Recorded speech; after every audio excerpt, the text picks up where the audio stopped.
ચોરીના બનાવોમાં વધારો તો થયો છે, પરંતુ ભચાઉમાં ભગવાનના મંદિરમાં પણ ચોરોની દાનત બગડી હતી અને ચોરીને અંજામ આપી ભગવાનનો મુગટ, કુંડળ, હાર અને દાનપેટી ચોરી કરી હતી.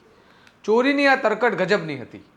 છાડવાડાના નમસ્કાર જૈન દેરાસરમાં થયેલી ચોરીમાં પોલીસે તપાસ શરૂ કરીને ચોરોને છેક રાજસ્થાન જઈને દબોચી લીધા. વિગતે વાત કરીએ, ચોરોએ નમસ્કાર જૈન દેરાસરમાં કઈ રીતે ચોરીને અંજામ આપ્યો અને પોલીસે કઈ રીતે આ ચોરોને દબોચ્યા તેના વિશે. નમસ્કાર, હું ચિરાગ વર્ષાબેન, આપ જોઈ રહ્યા છો સ્વમાન. ચોરી કરવા ચોરો જુદી જુદી તરકટો વાપરતા હોય છે. આ વખતે ચોરોએ છાડવાડાના નમસ્કાર જૈન તીર્થમાં ભગવાનનો સોનાનો મુગટ, કુંડળ અને દાનપેટીની ચોરી કરી હતી.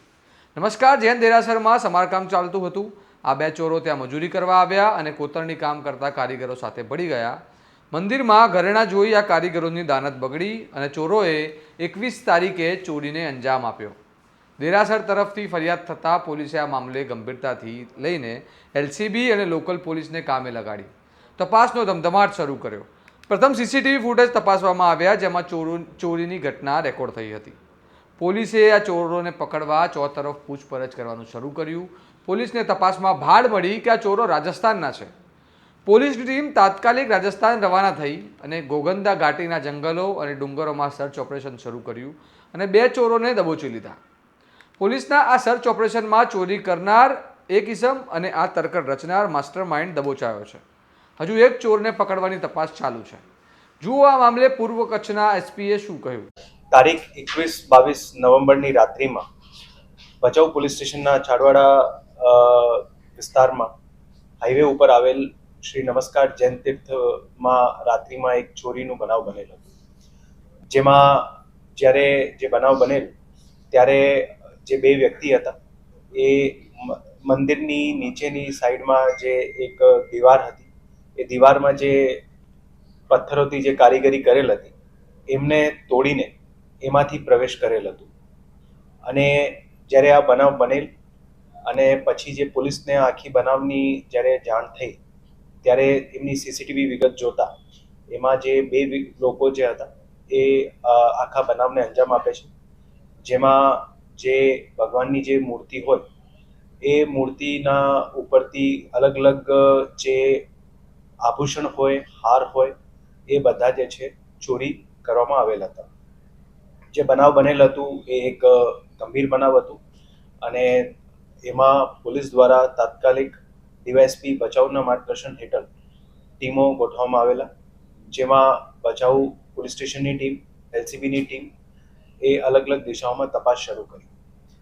આ જે ઓવરઓલ જે તપાસ ચાલુ થઈ, જેમાં આ જગ્યા ઉપર ઓલરેડી મંદિરમાં અલગ અલગ જગ્યાનું કારીગરીનું કામ ચાલી રહ્યું છે અને જૂનું પણ થયું હતું. જેમાં રાજસ્થાનના વિસ્તારના ગરાસિયા લોકો જે છે એ કામ કરતા હતા. એનાથી જે તપાસ કરતા હતા તો પોલીસને આમાં અલગ અલગ લિંક મળી અને એ લિંકના અનુસંધાને રાજસ્થાનના ગોગુંદાની જગ્યા ઉપરથી એમના વિસ્તારમાંથી પોલીસ દ્વારા બે આરોપીઓને જે છે એ પકડવામાં આવ્યા છે. ટોટલ આ બનાવમાં 3 આરોપી સંડોવાયેલા છે, એકને પકડવાનો બાકી છે.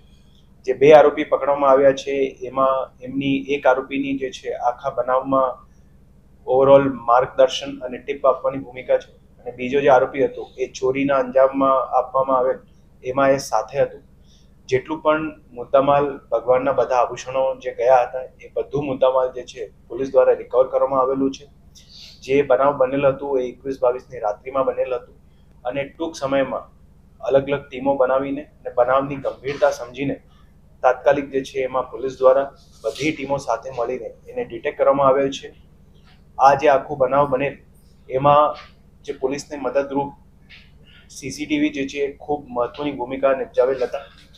એટલે સતત પૂર્વ કચ્છ જિલ્લા પોલીસ દ્વારા બધાય લોકોને, બધા સમાજોને, બધાને અપીલ હોય છે અને આમાં પણ ખાસ અપીલ છે કે જે રીતની આ બનાવમાં સીસીટીવી પોલીસને ખાસ મદદરૂપ લાગ્યા છે એ રીતે જેટલા પણ જિલ્લામાં, વિસ્તારમાં ધાર્મિક સ્થળો હોય, બધા સ્થળો ઉપર અંદરની જગ્યા ઉપર, બહારની જગ્યા ઉપર સીસીટીવીથી કવર થાય, જેનાથી ક્યારે પણ એવો કોઈ બનાવ બને તો પોલીસને આમાં મદદરૂપ થવાની શક્યતા ખૂબ વધારે હોય છે અને ઓવરઓલ જગ્યાની સેફટી માટે પણ આ ખૂબ સારી વસ્તુ છે.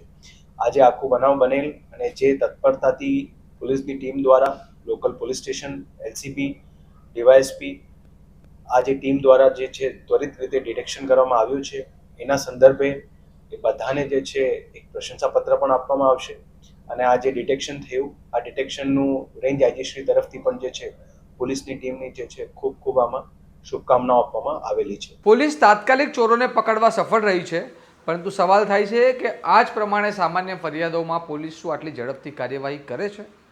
પોલીસના આ કામને બિરદાવવો જરૂરી છે, પરંતુ પોલીસે સામાન્ય ફરિયાદોમાં પણ આ પ્રમાણે કાર્યવાહી કરવી જોઈએ. તમારું આ મુદ્દે શું કહેવું છે અમને કમેન્ટમાં જરૂરથી લખો. આવા વિગતવાર અહેવાલ અને તમારા સ્વમાનની વાત પસંદ હોય તમને તો ચેનલને સબસ્ક્રાઈબ કરવાનું ભૂલતા નહીં અને જોતા રહો સ્વમાન.